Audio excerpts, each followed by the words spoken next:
लोग कहते हैं वो बहादुर है, लेकिन सवाल ये पैदा होता है कि ईमान को जो वो कर रही है उसको करने की। आई थिंक ईमान और अली वज़ीर का केस जो है एक क्लासिक एग्जाम्पल की तरह सेट होता है कि जो भी आई थिंक इस माशरे में कल को उठेगा, कोई अपनी आवाज़ उठाने की कोशिश करेगा या अपने राइट्स के लिए बाहर निकलेगा, I think peacefully, I would really like to mention this, कि पीसफुली बाहर निकलेगा तो उसको भी इस लॉ के तहत जो है वो कर्ब किया जा सकता है। एक्स-वाटा के लोगों के ऊपर मुसल्लत किए गए।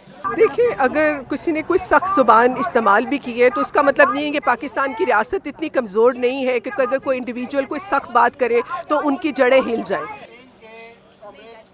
हमारी डिमांड है कि जो पुरअमन कारकुन हैं जो इंसानी हकूक़ और आइन की बात करते हैं, उन पे दहशतगर्दी के पर्चे नहीं काटने चाहिए और उनको रिहा करना चाहिए। Right to protest, right to expression जो है लोगों का फंडामेंटल राइट है, और अगर रियासत खुद उन राइट्स को वायलेट करेगी तो फिर शहरी कहाँ जाएंगे? ये तो टोटल ब्रेक डाउन जो है, जो रियासत और शहरियों का जो सोशल कॉन्ट्रैक्ट है उसका ये कंप्लीट ब्रेक डाउन है।